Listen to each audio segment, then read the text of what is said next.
إن الحمد لله وكفى وسلام على عباده الذين اصطفى وعلى آله وأصحابه الذين هم نجوم الهدى وقادة التقى أما بعد فأعوذ بالله من الشيطان الرجيم بسم الله الرحمن الرحيم لقد صدق الله رسوله الرؤيا بالحق لتدخلن المسجد الحرام إن شاء الله آمنين محلقين رؤوسكم ومقصرين لا تخافون صدق اللہ العظیم۔ میرے محترم بزرگ و دوستو، اللہ تبارک و تعالی نے ساری انسانیت کی ہدایت کے لیے انبیاء اکرام علیہم السلام کو اس دنیا میں مبعوث فرمایا، اور سب سے اخیر میں میرے اور آپ کے آقا جناب محمد الرسول اللہ صلی اللہ علیہ وسلم کو اس دنیا میں بھیجا قیامت تک کے لیے، اور قیامت تک کے آنے والے انسانوں کی رہبری اور ہدایت کے لیے بھیجا کہ انسان جب تک دنیا میں ہے اس کو رہبری کی ضرورت ہے، اس کو گائیڈنس کی ضرورت ہے، تو وہ کہاں سے ملے گی؟ یقیناً وہ اللہ تبارک تعالیٰ کی طرف سے ملے گی، اور وہ کتاب ہدایت کی شکل میں ہے، قرآن کریم کی شکل میں وہ رہبری موجود ہے۔ البتہ اس قرآن کو کیسے سمجھا جائے اور اس قرآن پر کیسے عمل کیا جائے، اس کی عملی تفسیر اللہ کے نبی صلی اللہ علیہ وسلم کی مبارک زندگی ہے اور آپ کی مبارک ذات ہے، کہ جب بھی ہم کو قرآن کو سمجھنا ہوگا تو اللہ کے نبی صلی اللہ علیہ وسلم کی سیرت کو دیکھنا ہوگا کہ اس آیت پر یا اس موقع پر اللہ کے نبی صلی اللہ علیہ وسلم نے کیسا عمل فرمایا ہے، تو وہی رہبری ہوگی، وہی ہمارے لیے ہدایت ہوگی۔ تو اللہ تبارک تعالیٰ نے کتاب ہدایت تو عطا فرما دی ہے، اسی طرح رسول ہدایت بھی ہم کو عطا فرمایا ہے، اور اللہ تبارک تعالیٰ کی طرف سے ایک وعدہ یہ بھی ہے کہ هو الذی ارسل رسولہ بالہدی ودین الحق لیظہرہ علی الدین کلہ، کہ اللہ کا وعدہ ہے کہ اللہ اپنے نام کو بلند کر کر رہے گا، اور اللہ نے جس دین کو دنیا میں نازل فرمایا ہے اس دین کو سارے ادیان پر ظاہر کر کر رہے گا، اس لیے کہ اللہ تبارک تعالیٰ نے صرف ایک ہی دین دنیا میں نازل فرمایا ہے، اور اعلان کر دیا ان الدین عند اللہ الاسلام، کہ اللہ کے نزدیک اگر کوئی دین معتبر ہے تو وہ دین اسلام ہے، اور یہ بھی فرما دیا وَمَن يَبْتَغِ غَيْرَ الْإِسْلَامِ دِينًا فَلَن يُقْبَلَ مِنْهُ، کہ جو اسلام کے علاوہ کسی اور طریقے پر چل کر آتا ہے، کسی اور طرز کے مطابق زندگی گزار کر آتا ہے، تو فَلَن يُقْبَلَ مِنْهُ، ہرگز قبول نہیں کیا جائے گا۔ تو یہ اللہ کی طرف سے صاف اعلان ہے، اور یہ صرف اعلان مسلمانوں کے لیے نہیں ہے بلکہ پوری دنیا کے لیے، کامل انسانیت کے لیے یہ اعلان ہے۔ تو لہٰذا یہ اس غلط فہمی سے ہم کو بھی نکلنے کی ضرورت ہے کہ یہ اللہ صرف مسلمانوں کے نہیں، رسول اللہ صرف مسلمانوں کے نہیں، کتاب اللہ صرف مسلمانوں کے نہیں، بلکہ یہ تمام چیزیں مسلمانوں کے پاس امانت ہے، اور ان کی ذمہ داری ہے کہ وہ اس امانت کو اوروں تک پہنچائیں، دوسروں تک پھیلائیں، یہ ان کی ذمہ داری ہے۔ تو لہٰذا یہ کب ہوگا؟ یہ اس وقت ہوگا جب ہم کو پتہ ہوگا کہ اللہ کون ہے، ہم کو پتہ ہوگا کہ رسول اللہ کون ہے، ہم کو پتہ ہوگا کتاب اللہ میں کیا ہے، ہم کو پتہ ہوگا کہ اللہ کے رسول صلی اللہ علیہ وسلم کی سیرت کیا ہے۔ جب یہ پتہ ہوگا تب جا کر ہمیں اس کی امانت کا بھی احساس ہوگا کہ کتنی قیمتی چیز اللہ تبارک تعالیٰ نے ہمیں دے رکھی ہے، اور پھر اس کو دوسروں تک پہنچانے کی ذمہ داری کا بھی پتہ چلے گا۔ تو لہٰذا انہی تمام چیزوں کے لیے کہ ہمیں اپنی ذمہ داری کا پتہ چلے،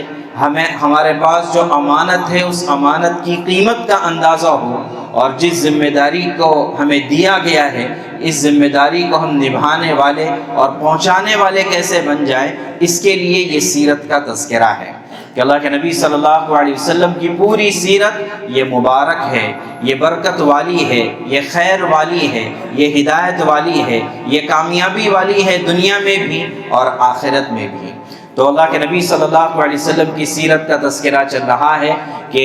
8ویں ہجری کے واقعات، اور اللہ کے نبی صلی اللہ علیہ وسلم مکہ مکرمہ میں فاتحانہ طور پر داخل ہو رہے ہیں، لیکن یہ فاتحانہ طور پر داخل ہونا دنیا کے بادشاہوں کی طرح سے نہیں کہ جو اکڑ کر اور تکبر کے ساتھ جو ہے اپنے شہر میں داخل ہو رہے ہوں، یا یہ کہ اس طریقے سے نہیں کہ آپ کے نام کے نعرے لگائے جا رہے ہوں یا آپ کے نام کے جھنڈے لگائے جا رہے ہوں۔ یہ تو دنیا کا اب دستور بنا ہے، ورنہ اللہ کے نبی صلی اللہ علیہ وسلم جو داخل ہو رہے ہیں وہ اس طریقے سے کہ آپ سراپا تواضع کی تصویر بنے ہوئے ہیں، کہ آپ صلی اللہ علیہ وسلم اونٹنی پر سوار ہے، آپ کے پیچھے اسامہ بن زید رضی اللہ تعالیٰ عنہ یہ آپ کے پیچھے سوار ہیں، اور آپ اس طریقے سے بیٹھے ہیں اونٹنی کے کجاوے پر کہ آپ کا سر مبارک کجاوے کو لگنے کے قریب ہے، یعنی اس طریقے سے جھک کر بیٹھے ہوئے ہیں کہ آپ کے گویا کہ دیکھنے سے ہی تواضع کا اندازہ ہوتا ہے۔ اور آپ صلی اللہ علیہ وسلم پڑھتے جا رہے تھے انا فتحنا لک فتحا مبینا، جو ہے اللہ نے جو وعدہ فرمایا تھا کہ ہم نے آپ کو فتح مبین عطا فرمائی ہے۔ صلح حدیبیہ کے موقع پر تو یہ سمجھ میں نہیں آیا تھا کہ فتح مبین کیا ہے، تو فتح مبین کا ایک مظہر یہ فتح مکہ تھا۔ چنانچہ آپ صلی اللہ علیہ وسلم کبھی انا فتحنا لک فتحا مبینا پڑھتے ہیں، کبھی بعض روایتوں کے مطابق آپ پڑھتے ہیں اذا جاء نصر اللہ والفتح، جب اللہ کی مدد اور فتح آئے گی تب تم دیکھو گے کہ لوگ جماعت در جماعت اسلام میں داخل ہوتے چلے جائیں گے۔ وَرَأَيْتَ النَّاسَ يَدْخُلُونَ فِي دِينِ اللَّهِ أَفْوَاجًا، تو کبھی یہ آیت پڑھتے ہوئے آپ صلی اللہ علیہ وسلم داخل ہو رہے ہیں، اور آپ بالائی حصے سے مقام قدا کی طرف سے آپ داخل ہوئے، اور حضرت خالد بن ولید کو نیچے کے حصے سے داخل ہونے کے لیے کہا تھا، تو اوپر تو کوئی مسئلہ پیش نہیں آیا، نیچے البتہ بعض اوباش لوگوں سے حضرت خالد بن ولید کی جھڑپیں ہوئی، اور تقریباً 12 لوگ کچھ اس میں مارے بھی گئے، لیکن بہرحال حضرت خالد بن ولید یہاں سے آ ملے، اور یہاں سے اللہ کے نبی صلی اللہ علیہ وسلم پہنچے ہیں۔ آپ مکہ میں داخل ہونے سے پہلے آپ سے پوچھا گیا، انصار نے، صحابہ نے پوچھا تھا اللہ کے رسول آپ مکہ میں کہاں قیام کرنا پسند فرمائیں گے؟ اب تو آپ فاتحانہ داخل ہو رہے ہیں، آپ جہاں چاہیں وہاں قیام کر سکتے ہیں۔ فرمایا کہ میں اسی جگہ پر قیام کو پسند کروں گا جہاں پر قریش نے یہ معاہدہ کیا تھا کہ ابو طالب کے خاندان کے ساتھ بائیکاٹ کر دیا جائے، یعنی شعب ابی طالب، جہاں پر پورے خاندان کے ساتھ آپ نے 3 سال بائیکاٹ کی زندگی گزاری تھی۔ فرمایا میرا خیمہ وہیں لگانا، یعنی آدمی کو اس بات کا احساس بھی رہنا چاہیے کہ آج اللہ نے فتوحات کے دروازے کھولے ہیں، لیکن یہ فتوحات جو ملتی ہے وہ ان قربانیوں کے نتیجے میں ملتی ہے کہ 3 سال جس گھاٹی میں قیام کیا تھا، کہ جہاں کے بارے میں آتا ہے کہ جو ہے ہر چیز کھانے پر مجبور ہو گئے تھے، یہاں تک کہ گلا سڑا، اگر کہیں پر چمڑا بھی مل جاتا تو اس کو بھی کھانے کی نوبت آ گئی تھی، اس حال میں گزارا تھا۔ فرمایا کہ میرا خیمہ وہیں پر لگا دینا۔ چنانچہ شعب ابی طالب، جہاں آج جو صفا مروہ کی پہاڑیاں ہیں اور صفا مروہ کی جو عمارت ہے اس وقت، وہاں سے باہر نکل کر جو بڑا سا صحن نظر آتا ہے وہ صحن اصل میں شعب ابی طالب ہے۔ وہیں پر آگے چل کر وہ مشہور مقام بھی ہے کہ جس کے بارے میں ہے کہ اللہ کے نبی صلی اللہ علیہ وسلم یہاں آپ کی ولادت ہوئی ہے، وہی شعب ابی طالب کہلاتا ہے۔ تو وہاں پر اللہ کے نبی صلی اللہ علیہ وسلم نے قیام کرنا پسند فرمایا۔ تو بہرحال آپ وہاں پر آئے، اور وہاں پر آنے کے بعد سب سے پہلے وہاں اب آپ کا کوئی ذاتی مکان وہاں پر نہیں تھا، اس لیے کہ جو مکانات تھے ہجرت کے وقت میں، جو مکان تھا اللہ کے نبی صلی اللہ علیہ وسلم کا، اس پر تو مشرکین کا قبضہ ہو گیا تھا، اور دیگر حضرات کے بھی تمام مکانات مشرکین نے لے لیے تھے، تو اب کوئی اپنا ذاتی مکان نہیں تھا۔ اور اسی طرح آپ کے چچا حضرت عباس رضی اللہ عنہ یہ بھی ابھی پچھلی مرتبہ گزرا کہ ہجرت کر باہر نکل چکے تھے، تو لہٰذا ان کے پاس بھی غالباً کوئی مکان نہیں تھا، ورنہ قریبی رشتہ دار تو حضرت عباس رضی اللہ عنہ تھے۔ بہرحال لیکن اللہ کے نبی صلی اللہ علیہ وسلم اپنی بہن حضرت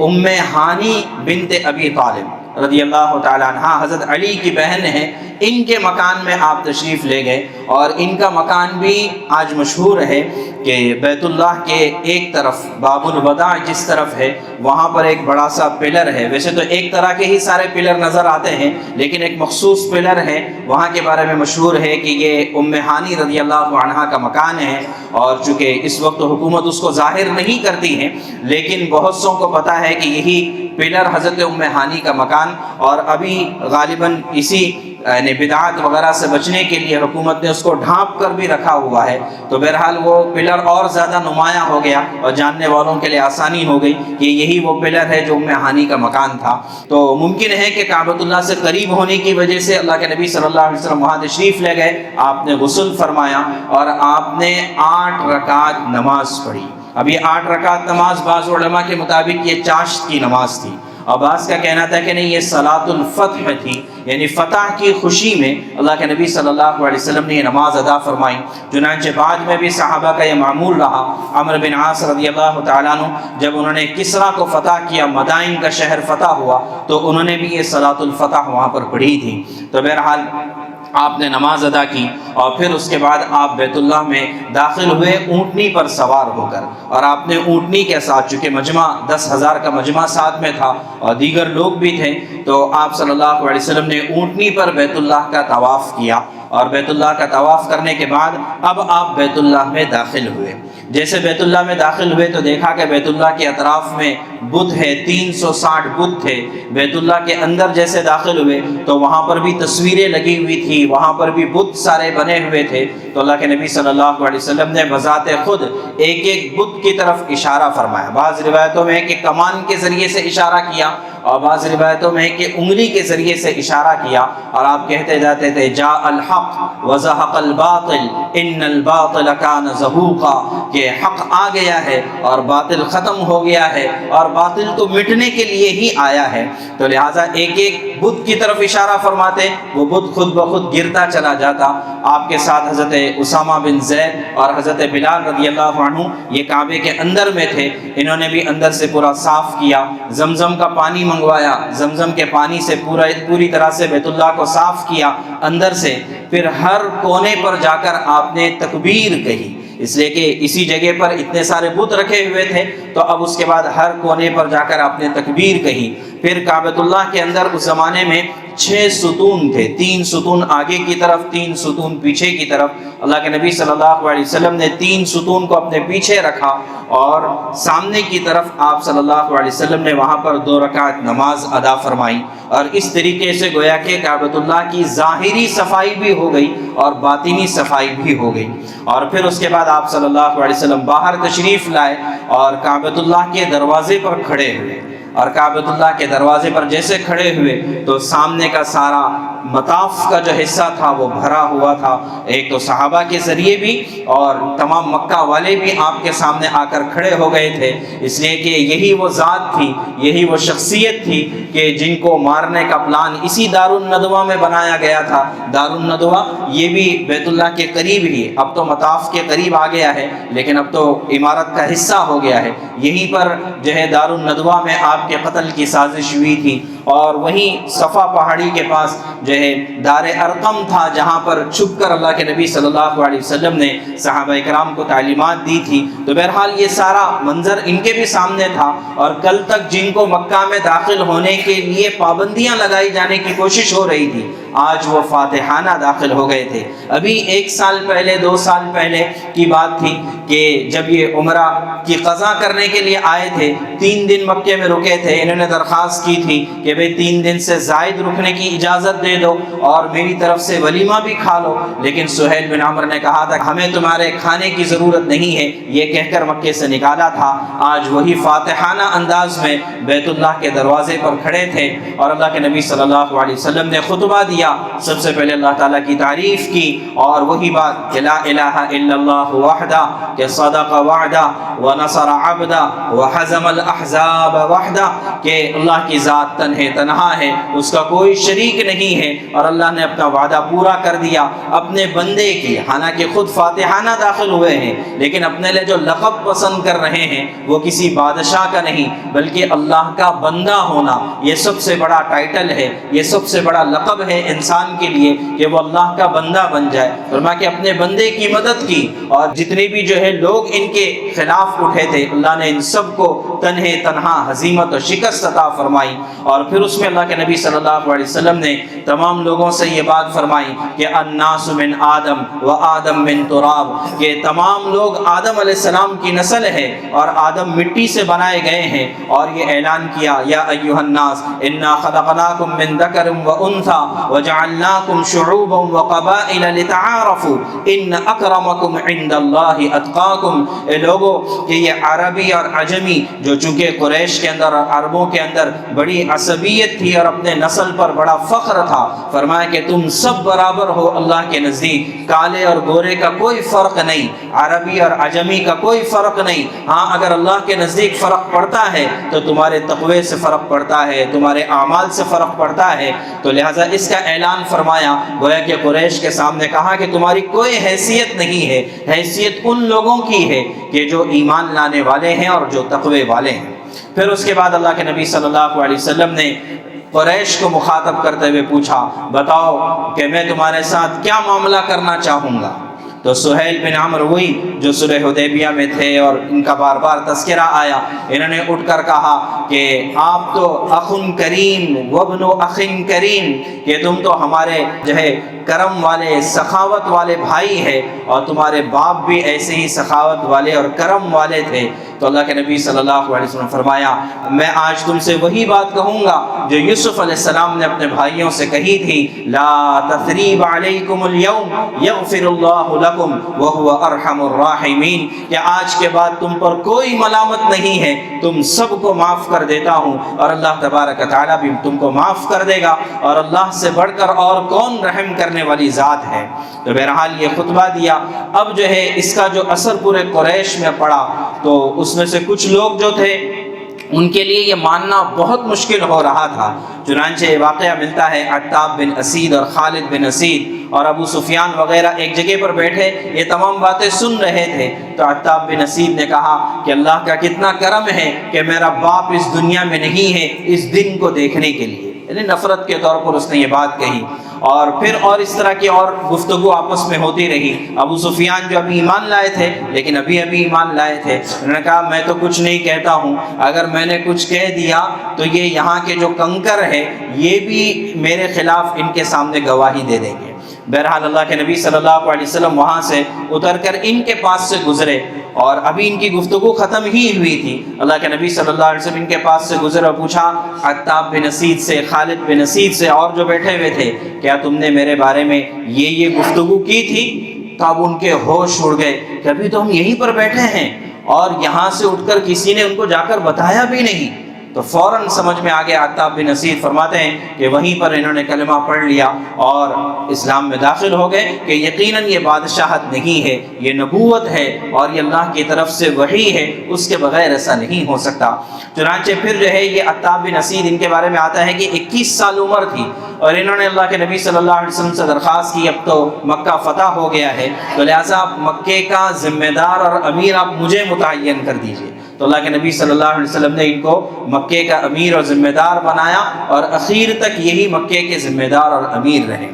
بہرحال پھر ظہر کی نماز کا وقت ہوا، اللہ کے نبی صلی اللہ علیہ وسلم نے سیدنا بلال رضی اللہ تعالیٰ عنہ کو کعبے کی چھت پر کھڑا فرمایا اور کہا کہ بلال اذان دو۔ چنانچہ یہاں سے بھی بتایا کہ اسلام میں اگر اعتبار ہے تو ایمان کا اور اعمال کا اعتبار ہے، ورنہ رنگ اور نسل کا کوئی اعتبار نہیں، ورنہ یہ مکہ والے کب اس کے لیے تیار ہوتے کہ ہمارا اپنا غلام جس کو ہم نے اس قدر مارا تھا، پیٹا تھا، مجبور کیا تھا، آج اسی کو کعبۃ اللہ کے چھت پر کھڑا کیا جائے، یہ اعزاز کتنا بڑا اعزاز ہے کہ کعبۃ اللہ کے چھت پر کھڑا کیا جائے اور اذان دلوائی جائے، تو مکہ والے کب اس کے لیے تیار ہوتے؟ لیکن اللہ کے نبی صلی اللہ علیہ وسلم نے عملی اور پریکٹیکلی نمونہ بن کر بتایا کہ دیکھیے کہ ہمارے یہاں پر اعتبار جو ہوتا ہے وہ رنگ و نسل کا اعتبار نہیں، ہمارے یہاں پر ذات پات نہیں، ہمارے یہاں پر جو ہے بھید بھاؤ نہیں، ہمارے یہاں پر اونچا نیچا نہیں، ہمارے یہاں پر اگر اعتبار ہے تو اعمال کا اور تقوی کا اعتبار ہے۔ چنانچہ حضرت بلال رضی اللہ تعالیٰ عنہ نے کعبے کے چھت پر کھڑے ہو کر اللہ اکبر کی صدا لگائی، اور وہ جو اذان گونجی ہے تو ظاہر ہے کہ جنہوں نے سنا ہوگا تو وہ اللہ کا نام بغیر دلوں میں اترے ہوئے نہیں رہ سکتا تھا۔ تو بہرحال لیکن اس وقت میں ایک واقعہ پیش آیا کہ چند نوجوان تھے، 15-16 برس کے اس طرح کے جو نوجوان ہوتے ہیں، چنانچہ یہ لوگ ایک طرف تھے، تو اس میں ایک نوجوان تھا، ابو محذورہ نام تھا ان کا۔ تو انہوں نے جیسے حضرت بلال کی اذان سنی تو ان نوجوان بچوں نے اس اذان کا مذاق اڑانا شروع کیا، یعنی ویسے ہی کلمات اور الفاظ کہنے لگے اور مذاقیہ انداز میں۔ اللہ کے نبی صلی اللہ علیہ وسلم نے یہ آواز سنی تو پوچھا کہ کون ہے، لے کر آؤ ان کو۔ چنانچہ دوسرے بچے تو بھاگ گئے، یہ ابو محذورہ پکڑ میں آئے، یہ حضور کے سامنے آ گئے۔ ابو محذورہ رضی اللہ بعد اسلام لائے ہیں، تو یہ فرماتے کہ مجھے لگا کہ اب تو ظاہر ہے کہ ایک اعتبار سے میں مذاق اڑا رہا تھا ان کے کلمات کا، اور وقت کے بادشاہ کے سامنے مجھے پیش کیا جا رہا ہے تو یقیناً میرے قتل ہی کا فیصلہ ہوگا، اور کیا ہو سکتا ہے۔ اور فرماتے کہ میری عمر 16 سال کی تھی اور مجھے یہ یقین ہو گیا کہ اب میری گردن اڑانے کا حکم ہوگا۔ اللہ کے نبی صلی اللہ علیہ وسلم نے لیکن بجائے اس کے مجھے قریب بلایا، میرے سر پر ہاتھ پھیرا، میرے سینے پر ہاتھ پھیرا، اور جو ہے مجھ سے کہا کہ جو کلمات تم کہہ رہے تھے دوبارہ کہو۔ چنانچہ جو ہے میں نے ہمت جٹا کر وہ کلمات کہے۔ اللہ کے نبی صلی اللہ علیہ وسلم نے مجھ سے دوبارہ وہ کلمات کہلوائے، پہلے اللہ اکبر سے لے کر شاید اشہد ان محمد رسول اللہ تک، پھر جو ہے دوبارہ وہ کلمات کہنا، پھر سے اللہ اکبر سے کہلوایا۔ اس کو اذان میں ترجیع کہا جاتا ہے۔ یہ ایک مسئلہ ہے، امام شافعی رحمۃ اللہ علیہ کے نزدیک اذان میں ترجیع کہنا سنت ہے، لیکن عام طور سے ہمارے یہاں پر اس کا کوئی جانتا ہی نہیں ہے، کوئی اس پہ عمل بھی نہیں کرتا ہے۔ اللہ نے چاہا انشاءاللہ جو ہے کسی وقت اس کا عملی نمونہ بتایا جا سکتا ہے کہ بھئی اذان میں ترجیع کیسے ہوتی ہے، تاکہ یہ ایک سنت بھی کم سے کم ہمارے علاقے میں، ہماری مسجد میں یہ ایک سنت ایک مرتبہ تو کم سے کم جاری ہو سکے۔ تو بہرحال تو ابو محذورہ رضی اللہ عنہ فرماتے ہیں کہ مجھ سے یہ اذان کے جیسے ہی الفاظ اور کلمات کہلوائے، اسلام میرے دل میں آنے لگ گیا، اور ابھی تک جن کلمات کو میں نے مذاق کے طور پر کہا تھا اب وہ کلمات میرے دل میں اترنے لگ گئے۔ چنانچہ اذان پوری ہوتے ہوتے ان کے اندر کا کفر ختم ہو گیا اور ایمان ان کے اندر میں داخل ہو گیا، اور پھر جو ہے اللہ کے نبی صلی اللہ علیہ وسلم نے ان کو مکہ کا مؤذن بعد میں چل کر بنایا، لیکن بہرحال 16 سال کی عمر میں مکہ کا مؤذن ان کو بنایا گیا، اور ان کی وفات ہو رہی ہے تقریباً 60 ہجری میں، یعنی جو ہے تقریباً 50 سال تک انہوں نے جو ہے مکہ مکرمہ میں اذان دی ہے۔ اور بعض تاریخی ریکارڈ کے مطابق اس کا معمول رکھا گیا تھا کہ بعد میں چل کر بھی انہی کی نسل سے مکہ کے مؤذن طے کیے جائے، تو ایک لمبے زمانے تک یہ چیز ہوتی رہی۔ اچھا، درمیان میں ایک بات یہ بھی پیش آئی، جیسے اللہ کے نبی صلی اللہ علیہ وسلم کعبۃ اللہ کے دروازے پر خطبہ دے کر آپ فارغ ہوئے تو آپ وہیں پر نیچے بیٹھ گئے، اور بیٹھ کر عثمان بن طلحہ کو بلایا رضی اللہ عنہ، کہ عثمان بن طلحہ یہ کعبۃ اللہ کے کلید بردار تھے، یعنی کعبۃ اللہ کی چابی ان کے پاس رہا کرتی تھی، تو ان کو بلایا، اور چونکہ چابی اللہ کے نبی صلی اللہ علیہ وسلم کے پاس تھی، جو اندر داخل ہوئے تو چابی کے بغیر تو نہیں داخل ہوئے، تو اب جو ہے چونکہ باہر آ چکے تھے اور چابی یعنی قفل لگا دیا ہوگا، تالا لگا دیا ہوگا، اب چابی آپ کے ہاتھ میں تھی۔ حضرت علی رضی اللہ عنہ آئے، حضرت عباس رضی اللہ عنہ آئے، کہنے لگے کہ اللہ کے رسول، ہمارے خاندان یعنی بنو ہاشم کے پاس جو ہے زمزم کا پانی پلانے کی خدمت ہمارے ذمے میں ہے حاجیوں کو، کیا اچھا ہو کہ بیت اللہ کے دربانی کی یعنی چابی سنبھالنے کی ذمہ داری بھی ہم کو دے دی جائے۔ اور ظاہر ہے کہ یہ حضور کا خاندان تھا، یہ اس کا لائق بھی تھا کہ ان کو چابی بھی دے دی جائے، ان کو زمزم بھی دے دیا جائے، یہ اس کے قابل تھے۔ لیکن اللہ کے نبی صلی اللہ علیہ وسلم فرمایا کہ نہیں، اللہ تبارک تعالیٰ کا حکم ہے ان تؤدوا الامانات الی اہلھا، کہ امانتوں کو ان کے اہل تک لوٹا دو، یعنی جو اس کے قابل ہے قابلیت کو دیکھتے ہوئے ذمہ داری کو دے دو۔ چنانچہ ٹھیک ہے، بنو ہاشم بڑے سعادت والا خاندان ہے، لیکن ساری ذمہ داریاں بنو ہاشم اور سارا فخر بنو ہاشم کے پاس آ جائے ایسا ضروری نہیں ہے، بلکہ ذمہ داریاں تقسیم کی جائے تاکہ صلاحیتوں کو ابھارا جا سکے۔ چنانچہ جو ہے حضرت عثمان بن طلحہ سے کہا کہ عثمان بن طلحہ یہ چابی تمہارے پاس ہے خالدتاً، ہمیشہ ہمیشہ کے لیے، اور تم سے سوائے کسی ظالم اور غاصب کے کوئی تم سے اس چابی کو چھین نہیں سکتا ہے۔ چنانچہ وہ کعبۃ اللہ کی چابی آج بھی حضرت عثمان بن طلحہ کے خاندان میں چلی آ رہی ہے، اور ان کو آج جو ہے بنو شیبہ کہا جاتا ہے یا آل شیبہ کہا جاتا ہے، تو آج بھی انہی کا خاندان چلا آ رہا ہے اور چابی بھی انہی کے پاس چلی آ رہی ہے۔ حالانکہ حکومت جو ہے آل سعود کے پاس ہے، لیکن کعبۃ اللہ کی چابی آل سعود کے پاس نہیں ہے، بلکہ یہ واقعہ ملتا ہے جب آل سعود کی حکومت آئی تو جو ہے چونکہ وہاں پر ساری افراتفری مچی تو یہ خاندان وہاں سے ہجرت کر کر مصر چلا گیا۔ لیکن جب شاہ سعود کو یہ حدیث پتہ چلی کہ اللہ کے نبی صلی اللہ علیہ وسلم نے اس خاندان کو چابی دی تھی اور کہا تھا کہ یہ چابی ہمیشہ تمہارے پاس رہے گی اور سوائے کسی ظالم اور غاصب کے کوئی تم سے اس کو چھین نہیں سکتا ہے، تو فوراً اس خاندان کو انہوں نے دوبارہ مصر سے یہاں پر بلایا، یہاں پر ٹھکانہ دیا مکہ میں، اور کہا کہ چابی ہمیشہ تمہارے پاس ہی رہے گی۔ چنانچہ آج تک اسی خاندان کے پاس کعبۃ اللہ کی چابی چلی آ رہی ہے۔ بہرحال ان سب چیزوں سے فارغ ہو کر اللہ کے نبی صلی اللہ علیہ وسلم کوہ صفا کے پاس پہنچے، اور وہاں پہنچ کر آپ نے بہت دیر تک کعبۃ اللہ کی طرف رخ کر کے اللہ تبارک تعالیٰ سے دعائیں مانگی۔ اور اسی موقع پر انصار بھی ساتھ میں تھے، تو اس موقع پر بعض لوگوں کے ذہن میں، انصار کے خاص طور سے یہ ذہن میں بات آ گئی کہ بھئی اب تو مکہ فتح ہو گیا اور حضور کے پاس ان کے خاندان والے بھی اکثر مسلمان ہو گئے اور جو ہے مکہ پر کنٹرول حاصل ہو گیا، ساری چیزیں ہو گئی، اب تو ایسا لگتا ہے کہ حضور تو مکے میں رہ جائیں گے۔